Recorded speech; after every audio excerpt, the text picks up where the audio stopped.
NMF TV. Silence your radio, kill your television. NMFTV.com. Why did you refuse to be the Ascal's head coach countless times? I've been there, done that. Too much politics, like I said. Like I posted one time a few days ago, coaching is a thankless job. With what's happening with Michael Weiss, we talked about it already before, personally, one-on-one, and I said, it happens. And I said, you should know that because you worked also somewhere in other countries as well. There's no such thing as a permanent job in coaching, in any sport.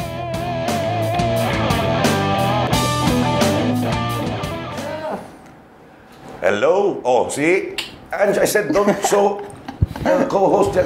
Anyway, stay there. I wanted to say something about Jing, you know? Jing, hi folks, before anything else. This is our 12th episode for the 3rd season. Our last episode, actually. And since my co-host is regular co-host not around, I have somebody who looks much better than him, smells better than him, and never mind, let's just keep it that way. But just welcome first Amanda Fernandez as my co-host today. See how pretty she is. Jing, stay in Siargao all you want. I'm keeping Amanda. Anyway, thank you for coming over and watching us, coming over for you and for watching us again. You know, this is not my shit. I don't do these things. This is supposed to be Jing's. You want to talk? You want to say something? You're the one in showbiz. Oh, by the way, Amanda also is one of the hosts of Game Plan, right? Buti pa siya, nasa network tayo, nandito pa rin. Ayaw nila sa atin eh. So, we're web. Huh? We're still web. Yeah. No network yet. Not yet. All right, Amanda is with us now. She'll be joining us now. And then we have 2 guests. For those who didn't have read yet on our site who our guests are. One is a second timer. Yeah, is that right? You say second timer, not 2-timer, no? Second, not 2. No. That's another thing. And then, just started. May text na kagad. And then we have another guest who is a first timer here from another team, UFL teams. And maybe I'd just like to introduce them right away so they can just get into us and talk already about what we do for the rundown and all this. Please welcome again James. Thank you for coming back. And we have also Louis Clark from Kaya. Okay. For those who don't know, Louis here is not from Australia. Okay. David Perkovich didn't bring him. Did you, David? Louis here is from England. Where? South, Brighton. Brighton, just south of London, yeah. Brighton, but it's not spelled B-R-I, is it? B-R-I-G-H-T-O-N. See, I told you. I was present during geography class. Anyway, nice to have you guys around here. Amanda, you're supposed to be my co-host, okay? It's not my thing to talk about. Welcome, guys. Welcome to the show. Yeah, this is James' 2nd time, and then we have Louis here. He currently plays for Kaya. And of course, we have a lot of news for you guys. So, Coach, why don't we start it off? Yeah, and then you guys can jump in anytime you want, huh? Well, we have to go now. Ange, we go to the rundown.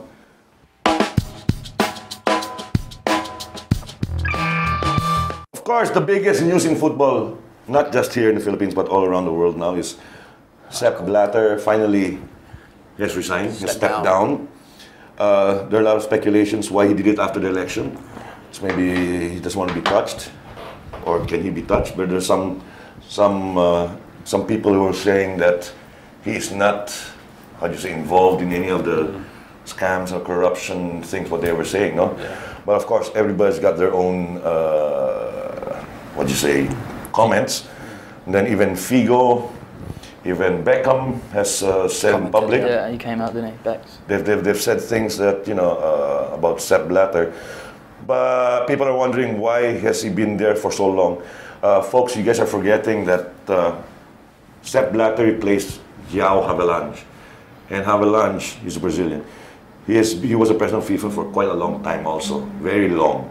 The only reason why I think he stepped down and let Sepp Blatter run was because he was getting really too old. Okay. But he's there very long, okay? I'm not siding with anyone. But for those who don't know why Sepp Blatter was the president for so long in FIFA, is because one thing is because he promised big subsidies, especially for the third world football nations. That includes us in the Philippines and all of Africa, I think he was promised. So, of course, let's not insult anyone here, but that's the way it goes. That's what life is. I mean, look at our politics here in the Philippines. The same thing. Whoever has the gold, as we say. So, but it's not all bad. It's not all good either. But the thing is, with Sepp Blatter, there were innovations, right? I mean, there were new things that came out. I think it's during his term that we added more teams in the World Cup, right? We added how many more teams? More of Asian, more of Africans, African nations. No, so the cast in the World Cup that's why the World Cup's longer. That's why we have to really stay awake longer also, right? And the last World Cup we stayed until what? 7 o'clock, 6 a.m. Yeah. I remember I would go to training without any sleep at all. So were my players. Because everyone came straight from the bars or from whatever watching the World Cup games. And that's also during Sepp Blatter's time. Yeah. So, you guys, what do you think about his stepping down? Is there anything why right after the election? When the noise came out before the election? It's very political. It's political. Political. I know, of course, it's been blinded by, there's been some improvements in the world's a big place, and some areas have benefited and some areas haven't. So it's always going to be that people, as you said, people have different views, different comments. Yeah. And my personal feeling is there's something's up with him. That's why he stepped down. It's especially just so soon after he was elected, and it's going from a high, and all of a sudden, a couple of days later, steps down. Yeah. So there's something. I don't want to say the word. I'm going to say dodgy, but something not right. Nobody watches this show anyway. Don't worry. Like James said, whenever there's money involved, there's obviously there's going to be corruption. I don't know what he was doing, but he wouldn't have stepped down if he didn't do anything wrong. Even what's his name? The guy from the Middle East, what's his Ahmad? Which one? Before the one who AFC. Against him, Yeah. From AFC. Yeah. Well, I also heard stuff. He's a rich dude himself. Of course. The one that never became was I think from South Korea. He's another billionaire who has wanted to run also. I forgot his name. I think he's got to do something. His riches come from the automobile industry, if I'm not mistaken. I mean, he was a politician also in the South Korean government. People were saying that time that he should have run also. But he had no connections really too straight. AFC, if you compare AFC to the UEFA, he was a much bigger community. So that's where Sepp Blatter came from, right? Yeah. UEFA. So now there's a lot of other things coming out. Speaking of FIFA, this is the first time also that we have from the Philippines a member of the executive committee. Mr. Nonong Araneta, Mariano Araneta, Nonong, a good friend of Amanda here, is just met him. Hi. has been appointed. I don't know how they do it, if they're elected or appointed, right, to the executive committee. And they say executive committee of FIFA is the most powerful, more powerful than the president. Why? I don't know. That's what people say, because they're the ones who make the final decision, right? Not the president. It's not like in any other corporation. Even if you freaking own the company, but you have stock sold out, you should know you're in that business. So, you have a, if your board of directors vote against what you want, even if you're the president, you sort of can't do anything about it because it's a corporation. You have people that you have to account to. That's the FIFA executive committee, and Nonong is a member there. I think there are 6 or 7 of them. He called me when he got back from that FIFA for something else. I was complaining to him about some people who were supposed to be suspended and banned, but they still were showing up in other places. And I will say this because before, when I was suspended from all football activities, the federation gave notice to the whole country that Hans Smith is banned from any football activity. And when I heard about these two people from the PFF, one was banned for life, and one is suspended for, I don't know, 6 months maybe or something. I read that as well, yeah. So then we found out, because there's the Palaro Pambansa, which I was in. I was there, and then there's also the Prisa, this is the college level, and these two guys were there. So I emailed the president, and I said, I'm not going to take it. I'm not going to take it sitting down, because when I was suspended, I respected my sanction. And here you come, these two guys being in public. Everybody knows that they're supposed to be suspended. One's suspended, one's banned, but they're still working. So I said, there's some things here. There are some supposed to be memos issued to all. I think what we're trying to get at here is that when sanctions and rules are actually stated, there has to be ample amount of follow through, right? Like people need to make sure that when these rules are actually stipulated, that no one's breaking them. It's one thing with the Philippines. They create stadiums, they create fields, but there's no maintenance, there's no follow through. Exactly. And it's a huge problem, with like who's going to respect your rule if no one's actually going to follow it, right? It's a shame. Like every year we have the Palaro Pambansa. Palaro Pambansa Luis is what do you call it? Luis? Louis. Okay, sorry. It's Crystal. It's they spend millions on making stadiums, new stadiums. The Palaro Pambansa is what you call maybe the National Youth Games. Yeah. Okay. It's from elementary 12 and under up to high school, up to 17-year-olds, I think, in all sports. Every year they spend so much, and I'm saying millions, to put up a stadium and all that. And every time, because I was very active there for so many years before, the start of the games, stadium field's not yet done. After the games, it's left alone.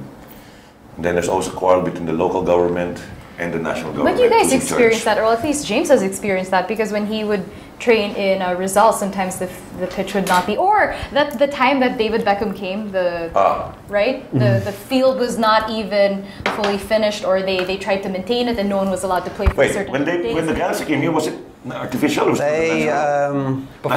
when the Galaxy game was announced, I think they told that Rizal wasn't allowed to be touched, and at that time we played a few games before that, and it was not in the best conditions, and so they had to put sand down to make it. It's still a natural grass. Yeah. Still natural, yeah. But I think in the end, the people who worked on the Galaxy game did a good job to fix the stadium up and make it in good condition for the arrival of the Galaxy and Beckham.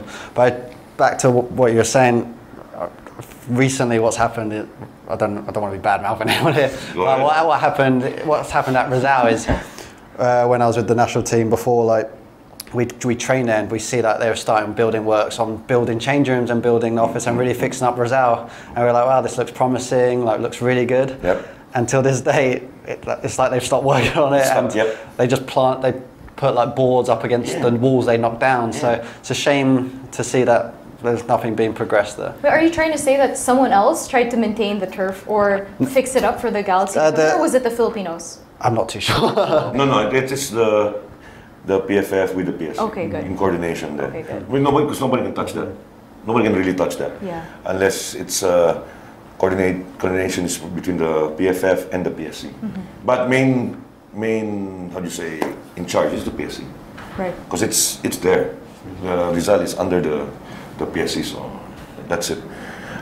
That's the way it is here, James.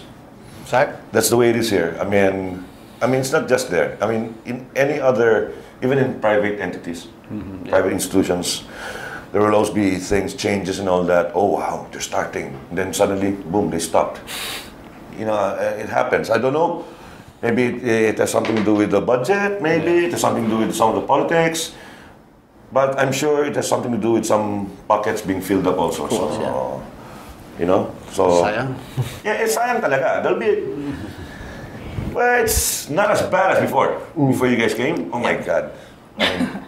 When you would train me in Rizal, it was dirt. Dirt. Not even sand. Not dirt. even field. Yeah, no, not field. Dirt. Yeah, dirt. The last one who was using the Rizal field was myself. I was there for the first Tiger Cup.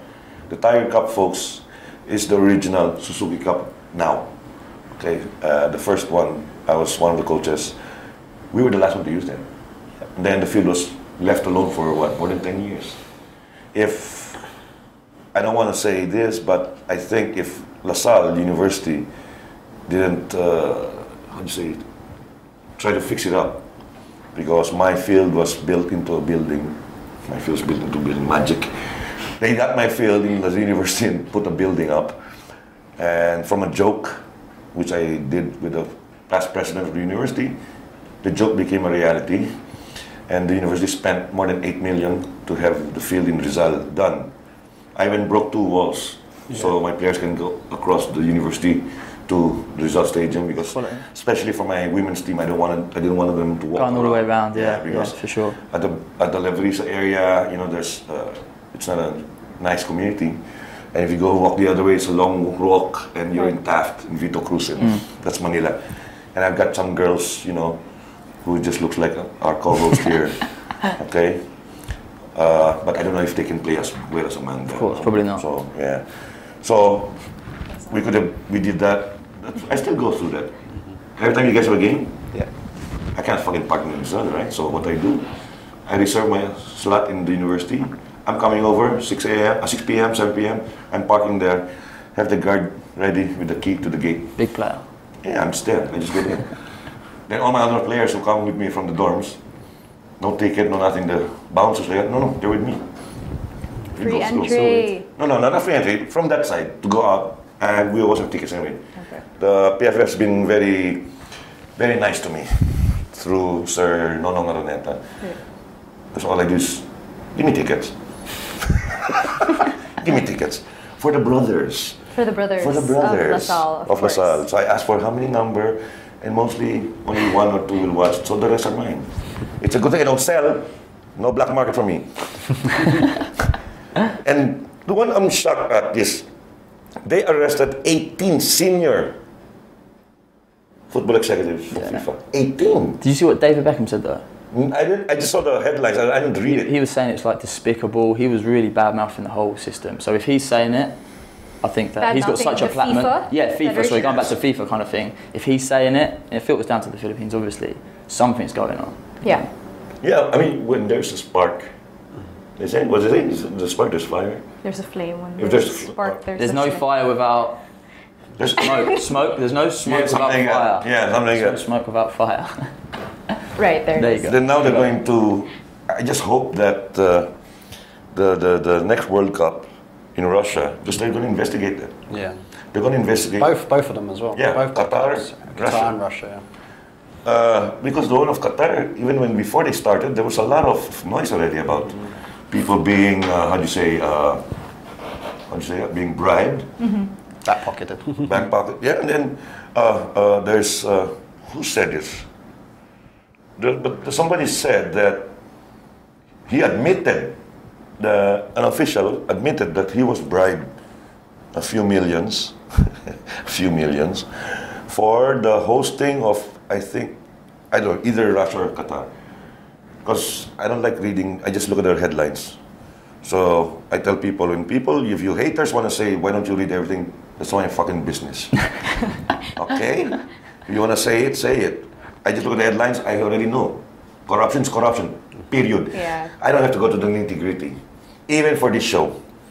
That's why I have co-hosts. That's why I have guests. They'll be the ones to explain, not me. I will always be me. Yeah. Lacochero in school, Lacochero, truant. I used to be very truant in school, especially when tests. Can I just say that it's such a shame? No, you can't. Yeah. Okay, go ahead. It's such a shame that the FIFA is now under scrutiny when, I guess it's a little bit of a disappointment. I've been playing football since I was 13, and that's always sort of the governing body that you look up to make football such a big thing in the world, and that's like, they're the leaders of football in the world. They give the FIFA rules, in my soccer field, the FIFA certification, and they all have these standards and everything, but it doesn't seem as though they're living up to their standards for like excellence and all of these things that they it try. Taints the whole game. Yeah, it really does. It makes me feel bad because I'm like, okay, then now what? It's like when there's a scandal in the Vatican, I'm like, okay, well, now what? In the Vatican. Right, like, and I'm Catholic. It makes me feel. I'm a religious person. I am too, but I feel as though. It was James' face when I said I was a religious person. But they're like the governing board, you know. They're like. You're right when you say leaders, because it's sort of like they're the leaders. It's like. Like we look up to them. So like. Who do you go to? If there's corruption, if they're doing what wrong? hope is there? If they're the leaders and they're corrupt, it's like who do we turn to? Who do we look for guidance and stuff in the world of football? So yeah. 100%. Right, when something goes wrong, well, okay, we'll ask FIFA. But then you're like, but wait. Who do we turn to? Exactly. Anarchy. No, I'm kidding. Bad. It's really bad. It's kind of disappointing. You know, the thing there is, that's everywhere. It's human nature. You know, that's why I keep on saying, let's put it simply, a smaller scale. You know, like when you train kids, this is what I was always saying. I handle juniors, high school, I handle the whole program, from grassroots all the way up to the university level. I'm also the UFL as technical director. In the UFL, you don't have to see too much there, you don't have to say too much there because these are more experienced players like you guys. Mm-hmm. But in the collegiate level, okay, I'll hit it on the collegiate level. When the rookies come out, where do they come from? The junior level, high school. Yeah. When they come up to the university level, you'll be so surprised that they don't know a lot. There are kids who can play, but they don't know a lot. What about the game or about like... No, the skill level, technique and everything, right? Yeah, bottom line, but again, because I go back to scratch for them. You know? Yeah, it's like you have to teach them the basics, but you're wondering like what were they learning in the you know, the early stages of their lives. There's so many, how do you say, coaches who are licensed. I don't know why the AFC keeps on passing them, but they're not supposed to pass. No, really, because I assisted in the first 2 license courses here in the Philippines. And how was that? Decades ago. No, those batches were really wanted to learn, okay? But some of the batch, usually it's a party of 25, 27 coaches, right? Yeah. A lot shouldn't. And I was talking to some of the AFC officials, no, we'll give them a chance, give them a chance. I said, you don't know, you give them a chance, they'll eat your hand, you can't have your cake and eat it too. You give your hand out, they'll take your whole arm. I will say this, you guys know who you are, you coaches. Hindi ako nagmamarunong, hindi ako nagmamagaling, okay? But I'm saying is, I can see the transformation from the high school level to the collegiate level. I'm not saying all, it's not in general, but I'm saying, if you talk to all the coaches in the university and college level, I think they'll agree with me. You will be surprised that there's some kids that can really play. Can play. You put them in a game, they can play. But you train them during the training, they don't freaking understand the tactics. Right. They don't understand. I need to go to the level wherein, okay, players A, B, C. A to B, B to C, C to A. A, you're running through. Things like that. Do I need to go there? Shouldn't have to. I don't have to. I mean, that level, collegiate level, right? But I've been doing that for how many decades, and it hasn't changed. So what same thing are we doing about it? Well, I don't know about us, but the others. I mean, it's so very hard to say. That's why, I have this line that I always say every freaking year, okay? When I do some drills like this. Sorry to the other coaches, but to the players I say, it's times like this that I spit on your coaches. That's what I say. And they're wondering why in the beginning. So I tell them sometimes, when you guys go back to your provinces, you go back to your high schools, for whatever, and watch the training. Don't say anything yet. Watch the training of your old coach. And you tell me what's wrong.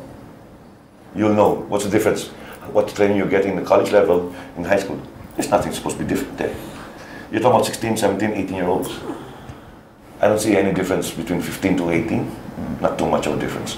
But why are there players like OJ, Ken, all these guys are young guys, right? 21. They're young guys, but they can play. Look at the way they play. Why? Why are there players like this, and why are there players down at the same age level? Same number of years of experience. It all comes down to the coaching. It's all coaching. That's why I can't blame the kids. No, you really can't. You can't blame the kids. I always really blame. No. It's not like the family. Sorry, some parents will hate me for this, but their kids, they're assholes or bitches. Look at the background. Look at the family background. Then you'll see. You see it there. It doesn't have to do with riches. It doesn't have to do with the fortune that you have, or the not fortune that you know. It's the upbringing. It's the belief of what as a parent you want to do. People are shocked. I'm not saying I'm an angel, but people are shocked, especially in LaSalle, Sobel, in the university, when they find out that my kids, they're my kids. So they come up to me, Coach or Mr. Smith. Is he really your son? Is she really your daughter? Because you don't hear them curse. Stark difference. And I don't stop cursing at home. If I need to curse, I'll curse. But my children, they don't. I'm not saying that I'm not an angel, whatever. What I'm saying is, it's how you bring this. Oh, touching on this already, since we're talking about parents, you will notice this. You guys you watch the EFL youth. Yeah. Who starts all the noise? Noise? The noise during the games. Parents. Who starts the problems? The parents. Oh my God, even 13s, 11s, come on. It's too much pressure on the kids, I think. I think if you want to go out there and get the best out of players, get them to express themselves, I think, the parents have just got to take a step back sometimes. They need to let the kids play. Yep. Yeah, 100%. They need to let the kids just play. Because there's a lot of talk about it now among other parents also. Now the parents who are quiet are coming out already and talking about it. And some parents not only from my schools, from my teams, but other parents as well. Because they see the discipline of the kids that I have. No matter what happens. Because I always tell my players, you guys just shut up and play. I'll handle whatever. Mm-hmm. Because I want you to concentrate on the game. Your vision, everything, your mind's on the field. That's yours. Forget about what you hear. I'm not saying I keep quiet when I see my kids play before. I'll make noise, even if I watch my teams play, like in the UFL. If I see, you'll hear my voice. But not to the point wherein the players will become so war freak, They'll end up fighting. I banned a year ago, or the other year, I banned 2 teams, UFL youth. And I only found out that the parents who started it, or some of the parents who were involved, were my parents from the start. You're the host. I'm going to ask you a question here now. Is football better now, youth-wise, or before? Oh no, much better. Much better. Generally, much better. Because you will see now, like, before you have a handpick only in choosing youth players.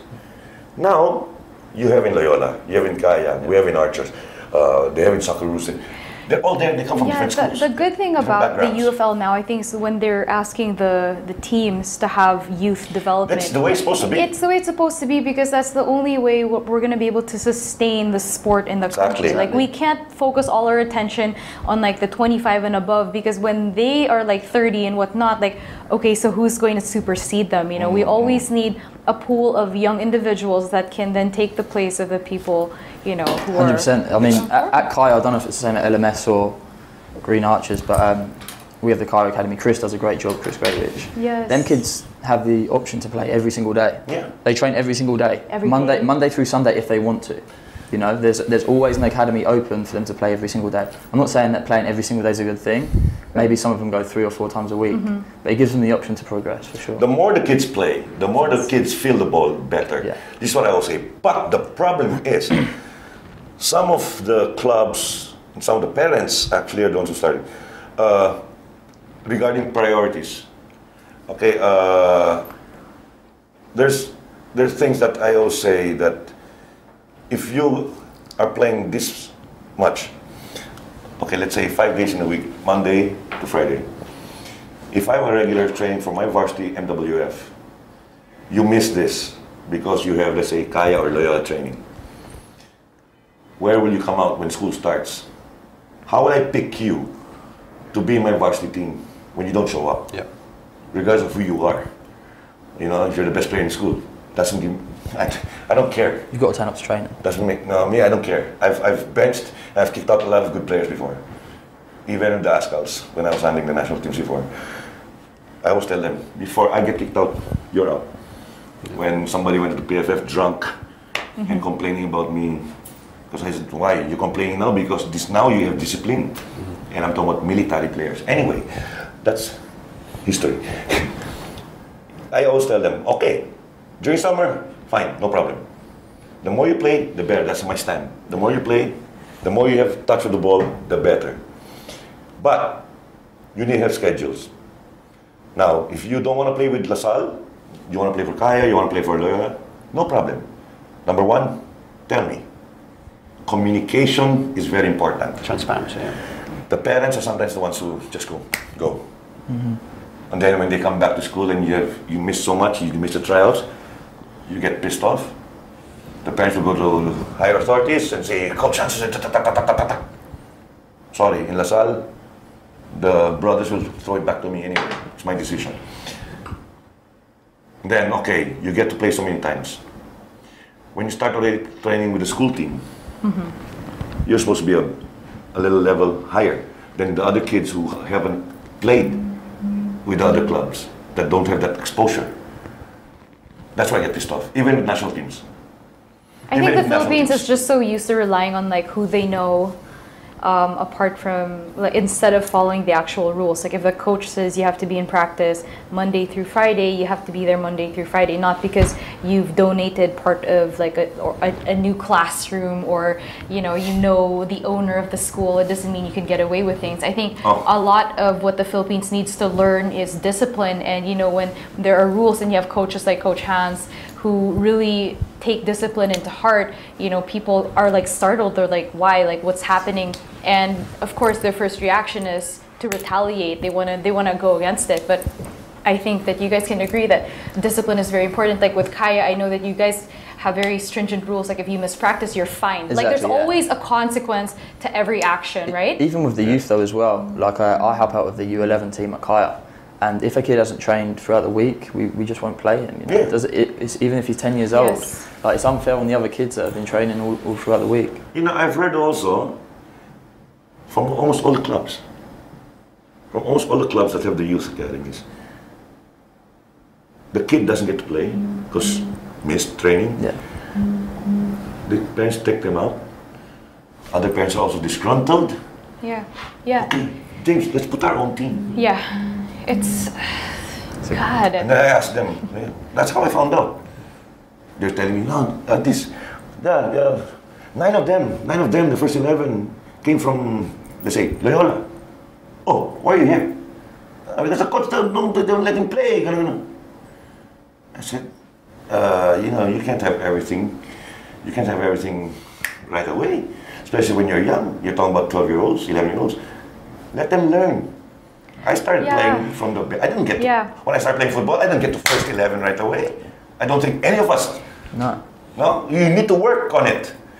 The thing is, some parents have a mistaken notion that once my son's a varsity player, but when he's in Archers, he's benched. The club, the parents are forgetting, in the club, out of the 10 players, maybe they all came from 10 different football backgrounds. And they're better than your son or your daughter. Everybody starts from scratch. Yeah. It's a level playing field. It's 11 players. But if you're from a school, that's a different story. You go to Loyola, they'll be from LaSalle, from Ateneo, from Xavier, from LaSalle Green Hills, from all over. In all the clubs. Just like Archers, we have also from Laguna, from Cavite. They come. That's the way it is. But don't, just because your son didn't get to play, I think, put him out. Sorry, Hans. Yeah. Whenever you do something, like whether it's a business, like teaching kids, like football especially, you have to have the right people. And we go back to talk about FIFA. We talk about them being the leaders of football. I think here, like, we've improved, as you said. Football's better than where it was before. And I think we're getting the right people involved. It's all about getting the right structure involved as well. Yeah, I agree. I'm going to say, like, I went to an NBA event a couple of weeks ago. I'm still a football person, but I went there and it was just so good to see, because they were talking about how they developed the youth for basketball here. Obviously, I know basketball is a big sport here, but I think football can still improve here. Yeah. But what was nice to see was there's a pathway and opportunity for kids at a young age to develop and work. They were talking about there's this opportunity, junior NBA, women's junior NBA, what do you call it? All the corporates have sponsored these kids, what opportunity for them, and I think that's what really lacks in football here. You talk about comparing the likes of OJ with the same age of a local kid from here, and like, I'll be honest, like, the Filipinos, they've got the biggest hearts. They care 100%. More about the sport. They'll keep fighting until the final whistle. It's just that lack of opportunity, and when I talk about opportunity, there's that lack of media coverage as well. True. You learn through playing the game, but you also learn from watching the game, especially footballers. Like, we're visual learners. Like me, I'm a visual learner. I learn more through watching the game. Me and Phil will sit at home on a Saturday night, not going to a nightclub, but we'll sit with a cup of tea watching the Premier League and just learning that way, learning when they analyse football. I think now that's really what is needed here in the Philippines. Like, with media, it's better than it was before. Thank God to all the media. At least there's some media attention. At least there's some media attention now, and it's getting end. It's just we're getting end. We just have to be that bit more patient, and hopefully one day we'll be sat here going for a TV here, analysing football games. Yeah. You've been here longer than Louis here. You've heard of the saying, one time, big time? Yeah. That's the mindset of some people here. Yeah, definitely. One time, big time means, Louis, it's like, let's just say, Philippines against Bahrain. I'm going to put a bet. I'm going to put all my fucking life savings. One time, big time. I make it or break it. All in. All in. Yeah. That's how it is. They love it here. One time, big time thing, then just leave it there. That's where the next another phrase comes in, Ninjas Kogun. Ninjas Kogun. Hey, you don't know that? My golly, you wasted so much studying the States. Ninjas Kogun, you ever heard of Ninjas Kogun? No. You start, like we were talking about earlier about, like you said, in Rizal, they start building things. Oh, yeah. Oh, okay. You start a program, a good program, and then then you leave it. Yeah. And you leave. Like some traffic laws here in Manila, you know, so smoke they belching. start off all excited, and then they lose interest. Then after that, nothing. Until you get criticized on media. And then they do something about it. Then they do it. You know, simple case like you buy a new car. This was in the news before. Toyota, poor guy, bought a FX, turned into a cab. Not even 2 months, his cab burned. Then Toyota gave him the runaround. Sorry, I mentioned one of the car manufacturers. Gave him the runaround. The poor guy went to TV. Yeah, then boom. Get him a brand new car. They got him a new one. Yeah, of course. Why does it have to end up that way? You know what I'm saying? When we can do things the right way, without getting pressure from other influences from outside. You stand by your beliefs, you stand by your program. If there's a flaw, what do? You fix it.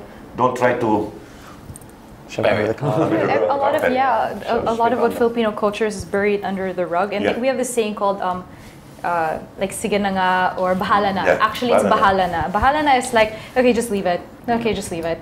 Like, up to bahala is it that's enough? Yeah. No, not enough. That's good enough. That's good enough. Yeah, that's good enough. That's okay. It's okay. It's okay. Don't worry about it. Yeah. And it's just kind of annoying because a lot, like predominantly, I mean, a lot of the population says bahala na, and it transpires into every single aspect of their lives. And when something needs to be done, and you're like the CEO of a company, and you're like, this guy got into an accident because there was a malfunction in the car, and he's like, bahala na. It's the same thing like when you go to training.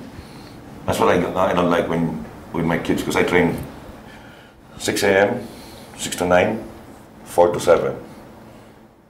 That's not even counting green archers, 7 to 9. Okay. You come in, you're young and all that, then just sit down. You know what I'm saying? Then just wait for me to call. You get to the field, you're dressed up, you're not ready. What excuse are you giving? Coach, I had a bad night.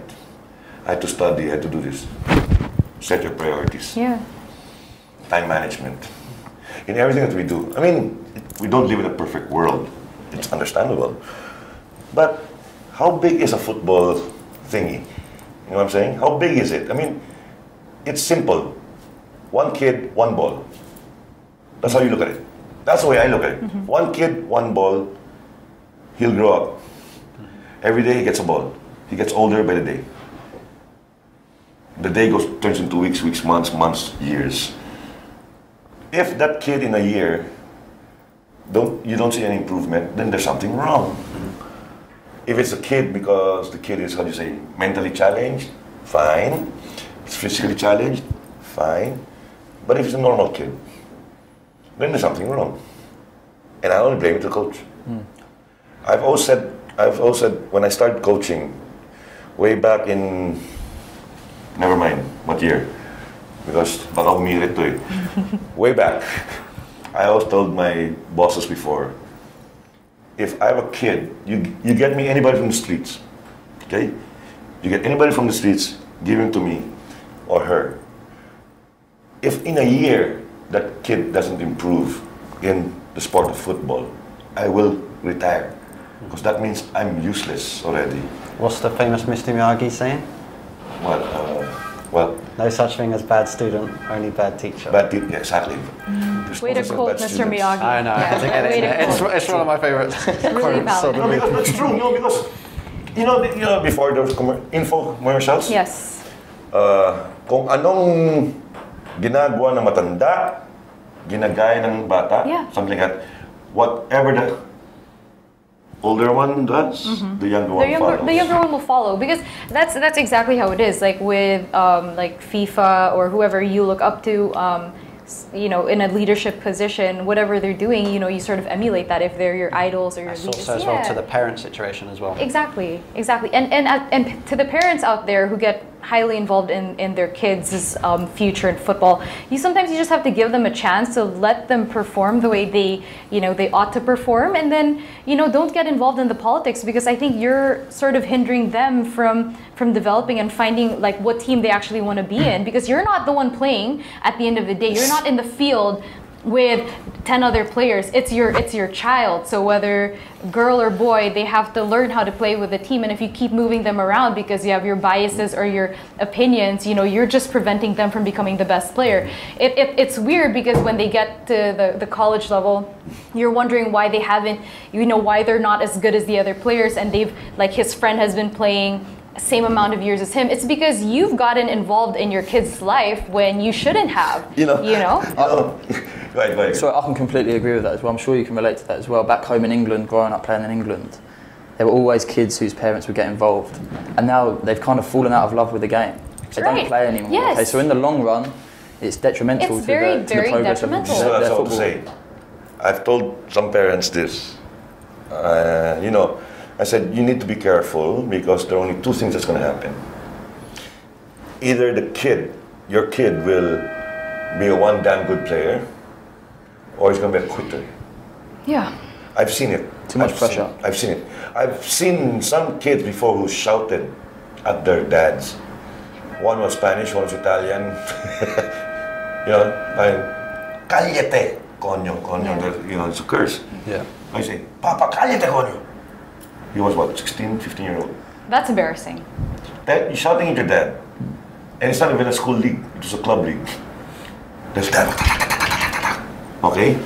I think a lot of parents try and like play their game through their kids. Right. If you know what I mean. It's But the helicopter syndrome. That's what they call it. Which is Decades ago, actually, somebody gave me a preamble about this, the helicopter. Have you heard of the helicopter syndrome? Kind of. It's a parent that tries to relive his life Or dreams. or his dreams Yeah. from his children. selfish, really. Up to now, I've got some players in college, men, mostly women.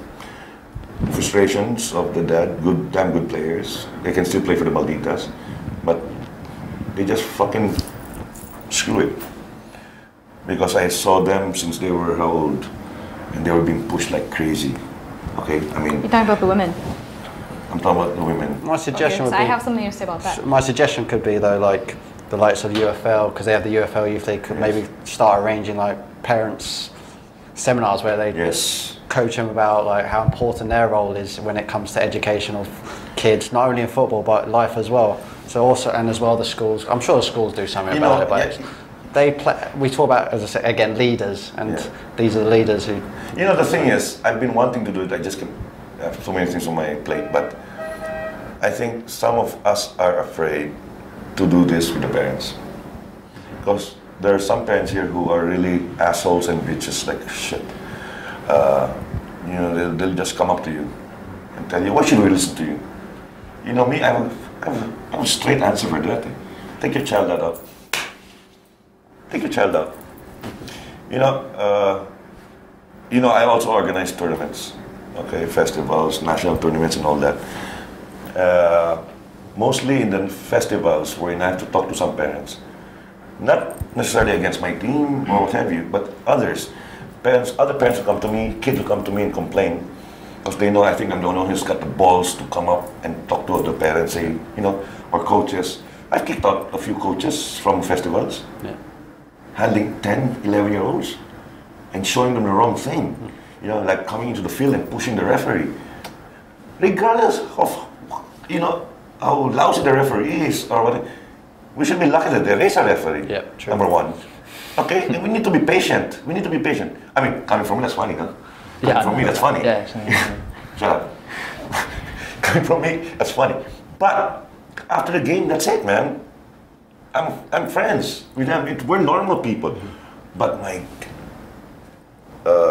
last week, I came out, I saw a game, was one of the Archers game against another team, another club. And you can clearly see that the Archer players were more developed. How do you say it? More developed. More experience? More experience? More experience. Okay. Team of Chiefy. Okay. And Chiefy is damn good with kids. Chiefy can be a very good coach. I can see him already, I can see it. The other team, you can see the difference. But there's a dad or two that was bawling out every time. Simple things, that's football.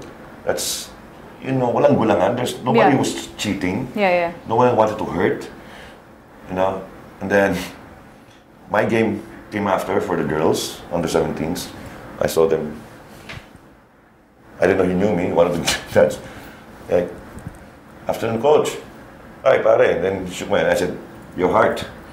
I tapped in his, you know, in his butt. I said, your heart. Take it easy, man. Yeah, these referees. What do they get? There's all wrong. They're hurting already. I said, pare, you know, at this age, these kids are innocent. They don't know how to hurt purposely. Yeah. Okay. Just clumsy. They're too clumsy. Sometimes they're at the age of 13, 12, 11. There'll be kids like this. There'll be kids like this, same age. When you come to bump each other and hit, you become. Who do you think's gonna fall? Of course. Of course. You know, sometimes you need to realize that you cannot complain. You put your kid in a sport when you know it's physical. You know? I want to add to that. You know, I think it was 2 WFLs ago, or 3, when the Nomads team played against Sikat. I heard. You heard about that? Yes. And there was, I think, a 9-year-old who got shoved by one of my players, and the parent of that girl was on the team, so it's like a mother-daughter combo. And she just went up to our player and was just like, what the fuck? You know, like, what are you doing? Don't you know she's 9? And we're like, wait, this is the WFL. Like, we need to set some rules 100%. On like the age limit. Yes. Like, if you want a mother-daughter combo, go to training, but you don't play against my semi-pro team who's here to win it, you know, and play as a team. But of course, you know, you don't enroll her in football if you're scared that she's going to get hit. You know, not to say that my girls are rough, but it's a contact sport. You know, it's not ballet. I always say that, and especially when Sikat plays, let's say, a very rough team like FEU, it gets very, very physical, and sometimes punches are thrown or whatever because you have players. My kind of sport. No, my wrestling. But no, none of that. They get into your head by stepping on your feet or whatever, and you can't expose a 9-year-old to that, you know. And the mom, of course, you know, whether the hit was hard or not, the shove was hard or not, she's there to protect her kid. Like, it's her motherly instinct to be like, no, like, don't touch her. So again, you know, there has to be a set of rules, and parents need to understand that when you're enrolling your kid in a sport that involves contact, some violence, I guess, you know, it's part of the game, because it's a very passionate game, and you want your kid to learn the different values that come with soccer, like hard work, passion, determination, all of those things I feel like I learned through football. And you want them to be exposed to those negative things to see whether they're mature enough to counter it over time, you know. That's the beauty of soccer in general. You know, I think it all boils down to just one thing: education. Yes. Education in the general sense of the word. Education about the sport. And education as principles of life. So the 9-year-old was playing in the game? Yes. Yes. She was given a jersey, but because the Nomad players are quite short, you wouldn't be able to tell. And Filipinos don't really look old when they're old. We're like, wait, what, 9? Thank you. But I think that, again, that boils down as well to opportunity, right? I would ideally want the 9-year-old to play in their own age group, wouldn't you? So that's... You know, what if the 9-year-old was like, look, Mom, I really, really want to play. And the mom's like, no, like this, I'm just making up a story, you know? You cannot see a 9-year-old play with seniors. Come on, that's a joke. That's a joke. That's a joke. That's a joke. If the kid is about 14, pwede pa. You know, can be. But 9. But 9 years, come on, please. 9-year-old, tangina, is still drinking freaking milk from the bottle, Gonya. What I wanna sort of expound on what James was talking about earlier, you know, the media and things to help get football started in the country. One of the important things that I believe are the basketball courts being converted or multi-used as futsal and basketball, because Filipinos love 5-on-5. It's in our genes, it's in our blood. 5 versus 5 in basketball. Why don't you change the use of hands with the use of feet and put goals in every barangay? So now they have the option to play soccer or futsal and basketball, right? The thing here is that when people see, let's say, the ASCLS game or UEFA or English Premier League, you know, the kids are like, wow, that's really cool, let's try and do it. But wait, where am I actually going to try and do it? There's no venue for them to try and master some skills or whatever they want to do. But the thing with basketball is they watch the PBA. The PBA has 4 leagues in one freaking year, right? And then, you know... They have the D-League. Yeah, and they also have the D-League. So they're constantly exposed to basketball. And then they go outside and they're like, okay, let's shoot some hoops. You know, it's like a norm for them. But to try and get football to develop the way we really want it to be, right? The way all of us want it to be, is put some futsal goals in every basketball court in every barangay. Every village. Every village. Every barangay. Give them a soccer ball, you know, and without even a coach. No, just let them get a feel of ball. Somebody just know to, you know, just tell them it's gonna happen. And you know, I've been to Brazil, I've been to Spain and Argentina. Those super good players that you see on TV, they started playing in really slummy areas. The streets, dude. And in Brazil, when I was there, the streets are slanted. So this is my goal, this is your goal. Let's see if you can score upwards. And then the ball is not even a ball, it's like completely dilapidated. But that's what they start off with. And then, you know, when they're given good materials, you're like, whoa, you know, then their passion evolves. Did you see the one on Facebook where they built on the water? On the water, yeah. That's a true story. I thought it was a commercial. Thailand, isn't it? Is it China? Thailand. No, Thailand. I agree with you, Amanda. It's something like with Chris. Yeah. Like we'd always get in our rooms when we were with the national team together and go, how great would it be like to start promoting futsal here in the Philippines? And ideally, like me and my brother, like we wanted to work with Chelsea, like, and actually have a tour around the Philippines, because that's how we started our academy. We like went around the Philippines doing trainer programs and went to public schools, like, and they're like, oh, we haven't got a football field. We went, we don't need one. Have you got a basketball court or badminton court? They're like, yeah. Exactly. So we showed them drills they could do on a basketball court, and they learned to love the sport. I think they were more interested in having pictures with me and Phil. But that's okay, you see, because the Filipino kids who like basketball have idols, Filipino idols who they see in the PBA. So it's not bad to start off with having an idol and then like learning the sport through you. That's why I think, you know, with great power comes a great responsibility, and with people who are in a position, you know, to influence kids, you and Phil and Louis, you know, they see you on TV. You guys have a really big responsibility to the rest of the kids out there who see you, you know. That goes for your demeanor on the field, it goes with your skill, you know, you have a lot of responsibility. It's been my dream to get women on TV, you know, so that people can see, oh. Women on TV?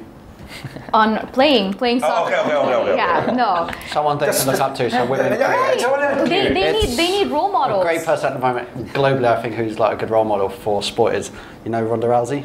Yes. So I think it's great that she's like getting popular and she's like someone girls can all look up to, being tough. And I think like going back to futsal, that's how Thailand have developed their football program. Exactly. Like they're doing futsal programs. They have a sporting area. Like they have their own Rizal. Yes. In the central of Bangkok, and it's fantastic. You just see them playing on futsal court outside the stadium. Yeah, just outside. Everyone's playing. Even like I'm sure they're not professional athletes. They're just casually playing futsal. So. Somebody every weekend. And it's something we have so many cement courts here in the Philippines. It's something that we can it wouldn't totally take that adapt. much like implementation either. You just put a goal at each side. No, it doesn't even have to be the best I'd like to give goal. a tip on the other coaches who are watching, if they watch at all. You know, what I used to do when it's the rainy season and my field was a battlefield, not a football field. There's no freaking way you can play football, so we play inside, right? And I just don't want to continue training for the kids. I want them to enjoy. My goals were the stands of the table tennis.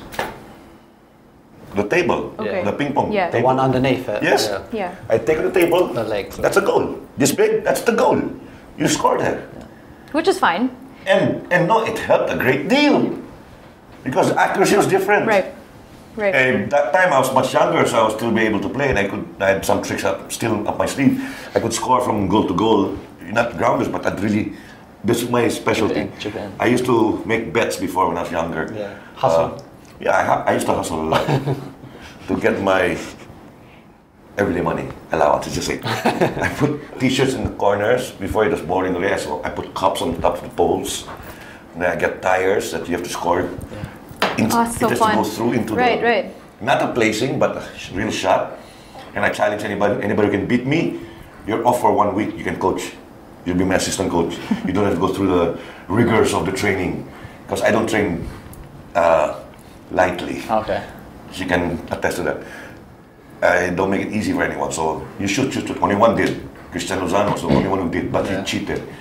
Because he used his inside foot. Okay. I said, no, instep, outside the box. Shot. So I said, people were asking me before, years ago, now I don't do it anymore. Coach, how come you can do this? I said, I used to make my money that way. I made extra allowance that way. I bet on my teammates, which I would do. Anyway, we need to take a break for a while. This topic, some of the parents are already cringing there like crazy. Some of them are under the blankets and all. We'll have a break for a few minutes first before then we go to the next one. Let's go down to the UFL Cup with the qualifiers for the next round, round of 16. Okay, so see you in a bit. Hi. They say nothing in this world is free, and for the most part, that's true. But here at NMF Network, all shows are indeed 100% free. And as an added feature, you have the option to subscribe to all your favorite programs, also at no charge. Why should you subscribe? By subscribing, you no longer have the hassle of delays when you stream the program. You also don't need to keep checking our site to see if your favorite programs are up, because they'll automatically be uploaded to your device as soon as it's available. Here's how to do it. First, open iTunes. Your next step, hit the iTunes Store button. A search bar should open up as soon as you do that. Type New Media Factory in the search bar, and all your shows should open. Pick the show you like, or all the shows you like. And once that opens, hit the subscribe button. And that's it, you're in. All shows will now be automatically downloaded to your device. Tell me, what is football for you? Wow. Football, that's my livelihood. That's my life. My life revolves around sport. That's it. I mean, everything is there.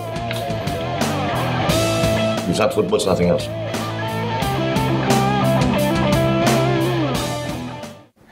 Welcome back. Now, you know, even during the break, we're still discussing it. It's a long process, guys. There's a lot of things to discuss with regards to that. That's part of the development. Okay. I just wanted to say that parents, if you don't want to believe what the people in football are doing, I think if you have the time to go abroad, check out the other programs in the other countries, and you would see. You know, you don't have to go all the way to the States or to Europe. Just go to Singapore, Thailand, and you'll see there the difference between how to nurture a kid in the sport of football. Anyway, let's get back to the other Greek now. Just want to say, I don't know if we have. What the fuck do you say that? Yeah, showbiz. Go showbiz. No, I'm not. Over credits, whatever. Anyway, come to the UFL Cup. Okay, UEFA Cup. For those who don't know yet, but even if you know, I'm still going to say it anyway. By virtue of the win-loss, goal difference, okay? We start from the first team up to the last 16th team, okay? Now here, Louis' team is number 1, okay? If you're saying, why Sarah's number 2? Because goals for Kaya had scored more. Look at the goal difference. Plus 26. Sarah's is plus 22. Okay, so for those who don't understand, guys, football, 3 points for the win, 1 point for a draw, 0 for a loss.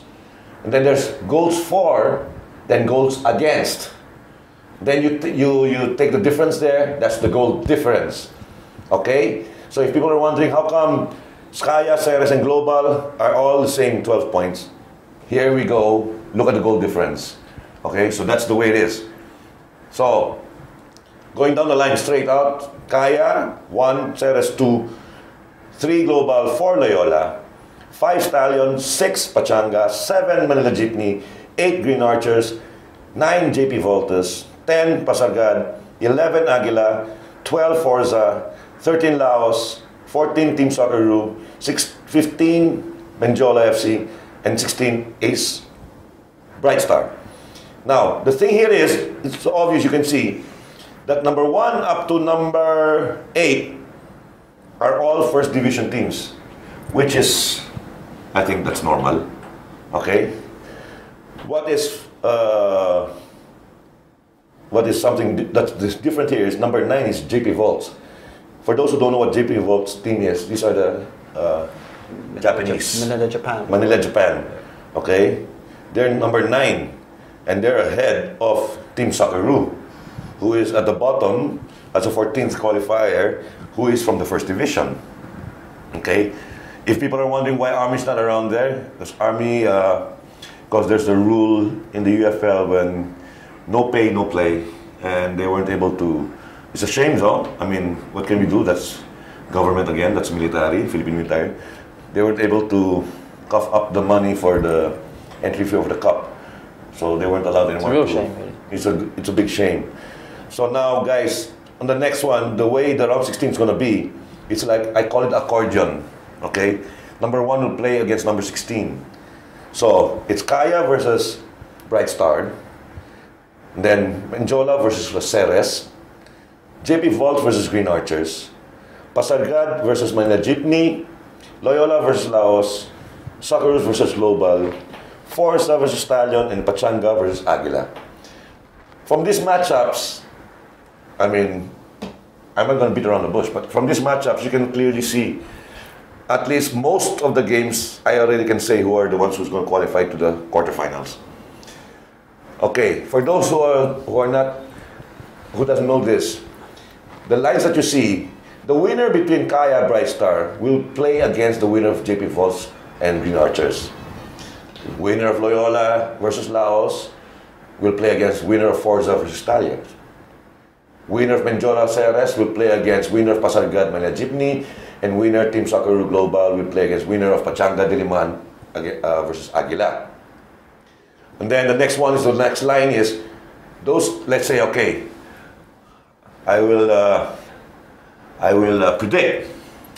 Let's say round 16 game 1, Kaya FC Bright Star. Kaya wins that.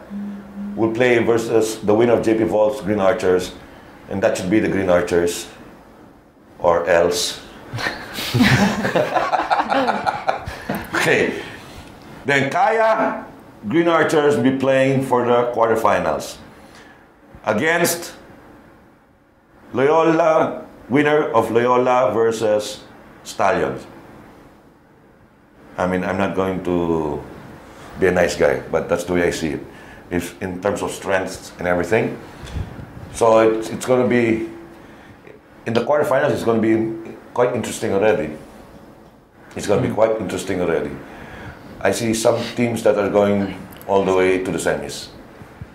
I hope Green Archers will. Sorry, Kaya. Thank you. That's the way it goes. So now, okay, thank you, Ange, for making it bigger. So, see, so the other side, I think it will be. I know you guys correct me, right? If you don't agree with me, you can butt in anytime. The other side, I think it's going to be Ceres versus Manila Jeepney, and then Global versus Pachanga for the quarterfinals. I will stop with my predictions there because in the quarterfinals, like I said, it's going to be a little bit tougher already. I think it's more interesting now, this cup, than last year's cup. Were you here already, Louis? I was here for the FA Cup Okay. at the end of last year, That's which okay. you knocked us out in the quarterfinals, I think. I think so. I think it was something like that. Yeah, I don't really remember, but. Yeah. this cup is this whole schedule is actually set up different to previous years. This is actually ongoing. The cup is ongoing at the same time as the league for the first time. For the first time, yes. So I'm gonna kind of disagree with you, Hans, and say the fixtures there. You could say the teams who don't you have some Division 2 teams, but you have some teams who are just in the cup, and you never know.